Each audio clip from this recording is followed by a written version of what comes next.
Lucille Ball. Co-starring Gale Gordon.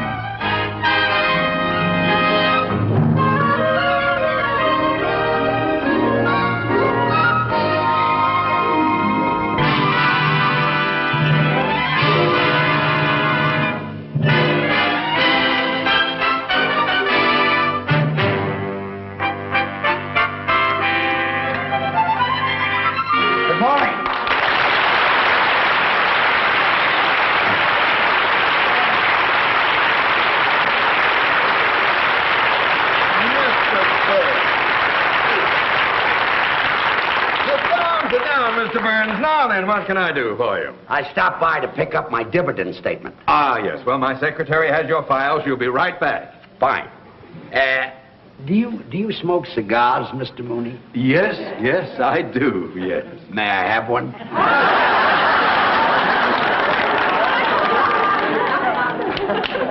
Thank you. Jack Benny always pulls that on me. Very fun. Some actors have to be on all the time. So I've heard. Oh, that could be very annoying. I could never be like that. I think it's unprofessional. I say once an actor walks off the stage, he should leave his work there and be like everybody else. Very commendable. I've learned to relax, like Irving Berlin said in that song many years ago. Lazy, I want to be lazy. I want to just lay in the sun with no work to be done. Yes, I remember that. Ooh, under that awning they call the sky. It was a very... Stretching and yawning and let the world go drifting by. Yes, well, I want to peep in the deep tangled wildwood, counting sheep while I sleep, like a child would, with a great big valise full of books to read while it's peaceful, while I'm killing time, being lazy now, Mr. Mooney.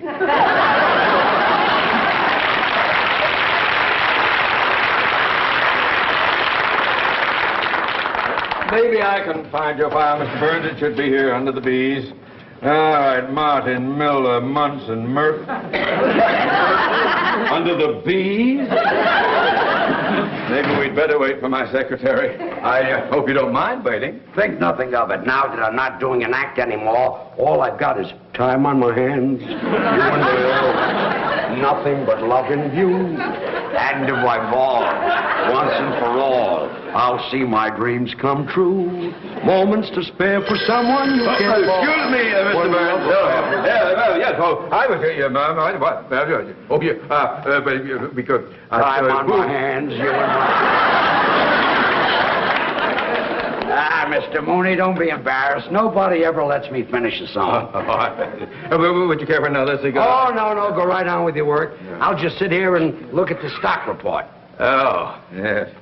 I envy you, Mr. Burns. How's that? Well, being able to retire in the prime of your life, just sit back and to collect dividends. Well, that might be true about some people, but not about me. Huh? It kills me not to be doing an act. Well, why did you stop working?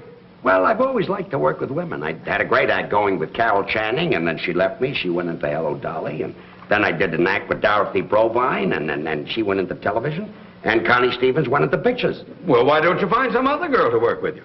Mr. Mooney, comediennes are not that easy to find. Got to find a girl with a kind of a pixie personality, eccentric, way out, a real kook. A girl like that is very, very hard to find. Here's the contract, Mr. Mooney. Well, it's about time you got here. I've been trying to find Mr. Burns' file. Oh, George Burns. How do you do? Oh, you've been a favorite of mine for years. Thank you. Oh, I used to watch you all the time on radio. You watched me on radio? I mean, I used to listen to you on television. Listen to me on television? Yeah, that was the year my picture tube went out. You should have gone back to watching me on radio. Oh, you say the funniest thing. Mrs. Carmichael! I've been trying to find Mr. Burns' file. It is not under the B's. Oh, I must have put it under the X's. Why would you put the B file under the X's? Well, that poor little file never has anything in it. Here. Well, where is it? Well, no, I don't know. Wait a minute. I bet I know what I did. You see, Mr. Burns, I always have trouble remembering names, so I took a course in word association. Now, Burns reminds me of fire. So you filed it under the F? No, fire reminds me of stove. So you put my file under the S's. No, stove reminds me of pot roast. It's your turn. You filed it under the P's? No, pot roast reminds me of noodles. Mrs. Carmichael, you're making me angry. You're making me hungry. And noodles reminds me of my mother. It's your turn. Noodles remind you of your mother? Yeah, she made the best noodles, and I bet that's where I put your file. Under noodles. No, under gravy. Mrs. Carmichael, I don't know what I'm going to do with you. I know what I'm going to do with her. Start a whole new career. Mrs. Carmichael. Yes, sir. Have you ever thought about going on the stage? Oh, my life. How would you like to do an act with me? Oh, Mr. Burns, you can't be serious. I know it. That's why I want to get back on the stage. Oh. What do you say? Oh, well, that's very nice of you, Mr. Burns, but I couldn't do that. I couldn't quit my job here. Why not? Because it wouldn't be fair to you, Mr. Mooney. You need me. Good help is hard to find. Well, I'd be delighted to start looking. Well, Mrs. Carmichael, this is a great opportunity for you to make a lot of money. Yes, I know it does sound like a wonderful opportunity. Yeah. But... Oh, and you know, today, my horoscope said that my whole future was going to take a turn for the better. So did mine. How much would I make? Well, it's unprofessional for an artist to discuss money. Oh. That's usually handled by your agent or someone who handles your financial matters. Oh, well, Mr. Mooney usually handles all my financial things. Yes, and I'd be delighted to represent you in this matter. Would you? Yes, indeed. For the customary 20%. 10% is customary. Oh, 10. Oh, yeah. Well, you see, I'm new to show business. You two talk it over, and when you decide on what you want, you can get together with my agent. Fine. Here's my address. Be at my apartment tonight, and we can start rehearsing. Your apartment? Nice and quiet there, and nobody will bother us. Well, I hardly know you, Mr. Burns, and going to your apartment, you in show business and all. Mrs. Carmichael, you don't have to worry about a man like Mr. Burns. She does, too. I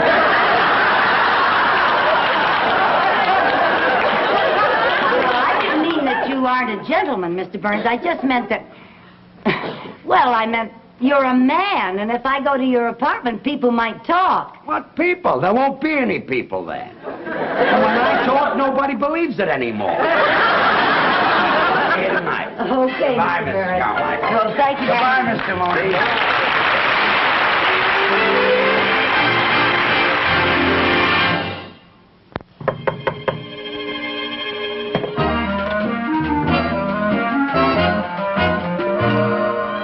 Mr. Burns. Good evening. Come on in. Thank you.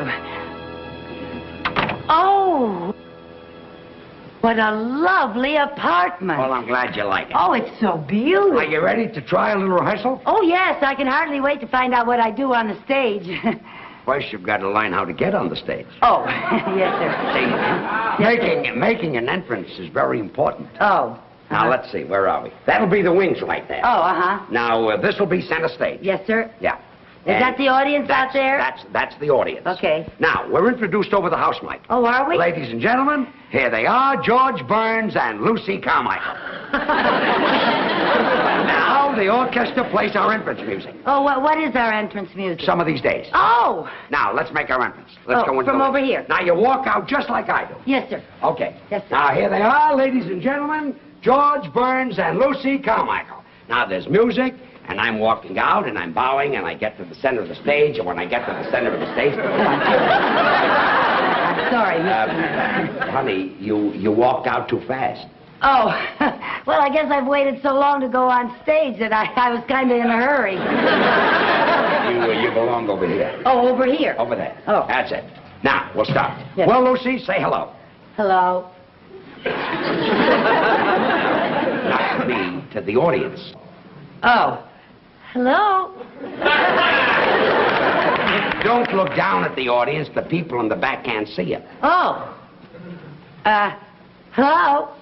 Now, I'll tell you a little trick. Especially when you're new and you might be self-conscious. You look out at the audience, but you don't see them. You sort of look past them. Oh. Well, now. Well, Lucie, say hello. Hello. Very good. Oh, thank you. Do that again. Hello. What's that? What is that business? Oh, a little curtsy. Yeah, I saw Ginger Rogers do that on the Late Late Show last night. Yeah, I saw her on the show. She's my favorite. My very favorite. Look, she's very good. Yeah, Fred Astaire was in the picture, too. It was a wonderful picture. You know, at the beginning of it, Fred was an ambitious young dancer playing in a show in Muncie, Indiana. Muncie. You ever been in Muncie? I was closed there. Oh. Well, Ginger Rogers is one of the chorus girls in the picture, and Fred's up there dancing away, you know, and Ginger's in back of him kicking with the girls, you know, and she accidentally kicks Fred. And the people laugh, and Fred is very embarrassed, you know. And then the girls go off stage, and Ginger starts for her dressing room, and Fred comes off stage, grabs her, and starts bawling her out. And that poor little thing is on the verge of tears. She's hurt? Not her, him. Oh, him. It hurt where she kicked him. Oh. And he tells her she's nothing but a clumsy clown with 2 left feet. And he calls her a no-talent nitwit. And then she calls him a swell-headed nincompoop. Yeah, and that's when they realize that they really love each other. It always... So, later that night, he goes over to her apartment to apologize for bawling her out, you know. And he knocks on the door. He knocks on the door. If that's Fred Astaire, I'm giving up cigars. Come in. Oh, good evening. Nice to see you. Hope you don't mind my dropping by. No, I suppose you came by to transact a deal. Yes, I did, and to see how my client is getting along. Well, we've been rehearsing a little bit. Yeah, Mr. Burns is teaching me how to say hello. Hello. Oh, my, that's very good. She'll be worth a lot of money, this girl. Well, I don't discuss money. You'll have to talk to my agent. Hello. Yeah, no more. Hello? Save it until after we've made a deal. Oh. By the way, Mr. Mooney, I hope you don't think I'm taking advantage of you. How's that? Well, show business is new to you, and you'll be dealing with a man who's had a lot of experience in theatrical deals. Well, what's the difference? Money is money, and after all, a man with my vast banking and financial experience, it may be that your agent will be the one who is at a disadvantage. Oh, no. My agent is very good at money matters. Oh? Excuse me. Yeah. Hello? Mr. Burns, your agent's calling. Good. Put him on. Hello, George. This is Jack. Just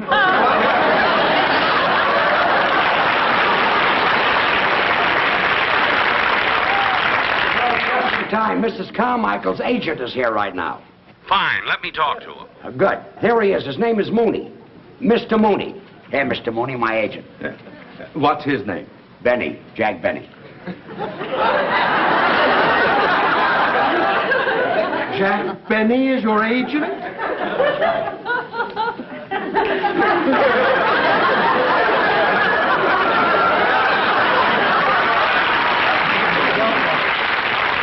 We'll be fair to you. We will not. I'll handle this. You just get us booked someplace. I got you a break-in date for tomorrow night at a club in Santa Monica. We open tomorrow night at a club in Santa Monica. Oh, that's wonderful. Great. The bookers from Vegas will be in to see you, so I hope the act's good. Don't worry, she'll be fine. I mean you.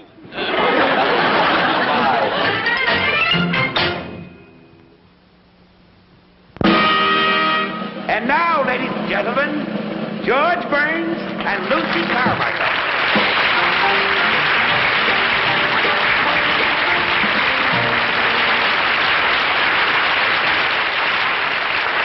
Lucie, say hello. Hello. Well, now that you're on the stage, what are you going to do? Oh, Well, when I was in the beauty parlor this afternoon, I heard a wonderful joke. Would you like to hear it? It had everybody dying laughing. We'd all like to hear. Oh, well, this one man looked up and said to the other man, "Don't ask me, I just got here myself."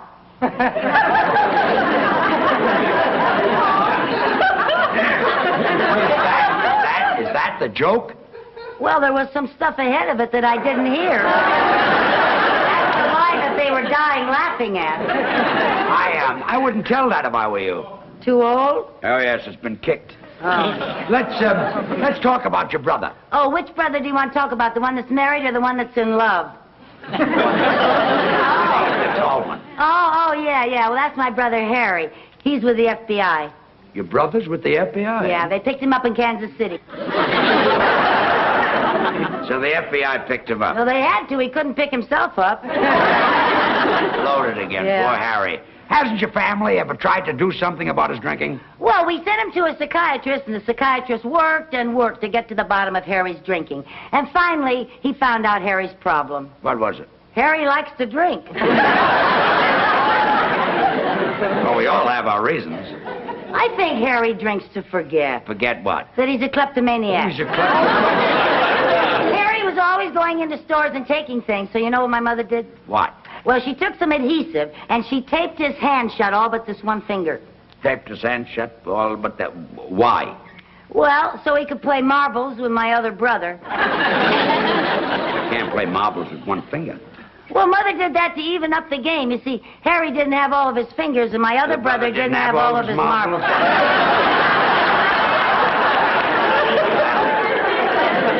That made the game even. Yes, it did. But when your mother taped up Harry's hand so that he only had one finger, did this stop his shoplifting? Well, it helped. All he could steal were donuts. Harry liked those. That's right. It was a donut that broke Harry's back. Donut broke his back? Yeah. You see, he had a donut in his right-hand pocket, and he tried to get it out with his left hand. And broke his back? Yeah. Well, the next time he's got a donut in his right-hand pocket, tell him to try to take it out with his right hand. Well, that's kind of hard when you got your pants on backwards. He had his pants on backward? Yeah. You see, Harry had a suit with two pair of pants, and he put one pair on frontwards and one pair on backwards. So that he could walk either way. That's when the truck hit him.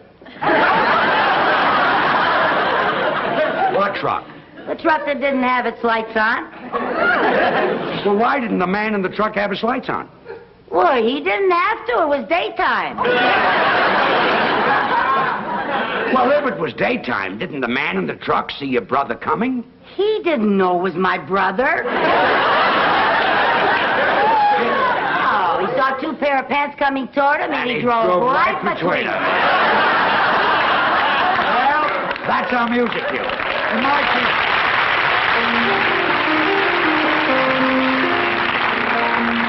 Two sweethearts in a country town, the neighbors say, lived happily the whole day long. Until one day told him he must go away, she wondered then what could go wrong. He said, you know it's true, I love you best of all, and yet it's best that we should part. Just as he went away, he heard his sweetheart say, here's a pretty tempo, Lucie, play with it. Although it broke her heart. Some of these days, Yes, some of these days, you'll miss me, honey. you're gonna miss me, honey. Some of these days, Yes, one of these days, you'll feel so lonely. you'll be feeling oh so You'll lonely. miss my hugging. You used to love it when I'd hug and You'll squeeze you. miss my kissing. You'd ask for more, and I tease You'll miss you. me only You want me only when you go away. when you're a million You'll feel miles. so lonely. In the evening when the sun goes Just down, for me only. I'll be on the other side of town. For you know, Oh, honey, you know, baby, you've had your way. that you went and had your way. And when you leave me, I know 'twill grieve You me. can bet you're gonna be full of sorrow. You miss Your blue-eyed baby, some of these days. Dee-dee, dee-da, dee-dee, dee-dee, dee-da, dee-dee, dee-da, dee-dee, dee-dee, dee-da, dee-dee, dee-da, dee-doo, dee-dee, dee-da.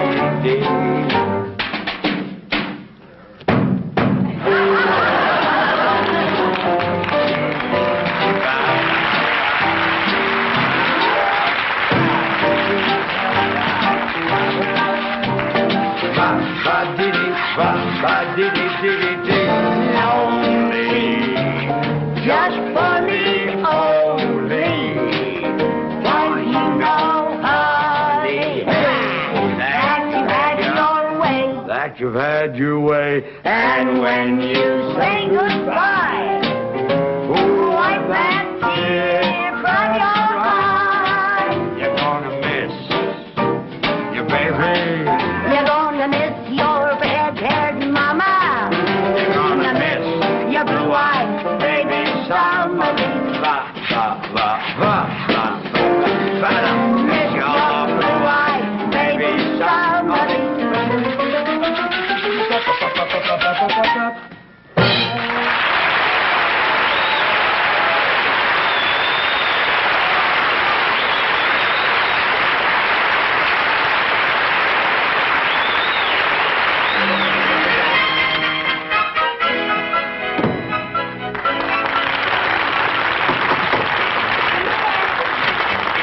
Lucie, you were just great. Thank you. Everybody out front is telling.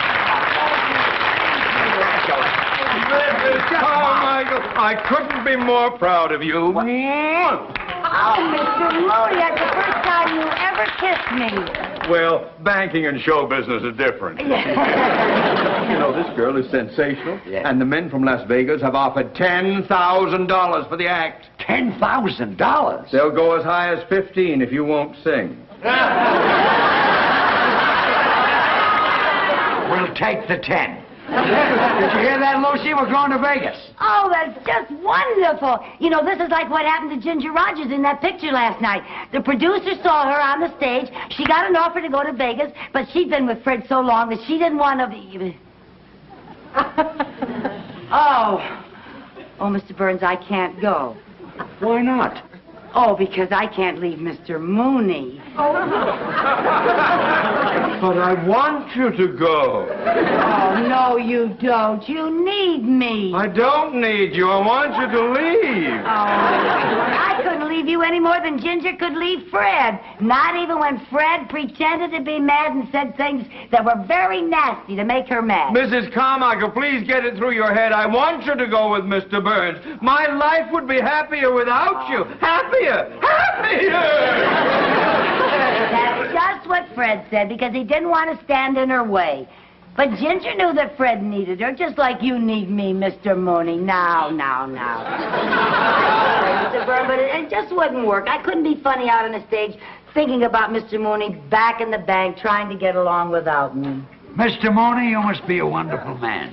How do you inspire such loyalty? I don't know what I've done to deserve this. Well, I hope you're not mad at me, Mr. Burns. What for? This is the story of my life. But what about the engagement at Las Vegas? Well, now that I don't have a girl, I guess we'll have to pass up the $10,000. Oh, I'm just awfully sorry about it, but, you know, Mr. Burns, Mr. Mooney has... What are you doing? If you think I'm going to let $10,000 go down the drain, you are crazy. Some of these days...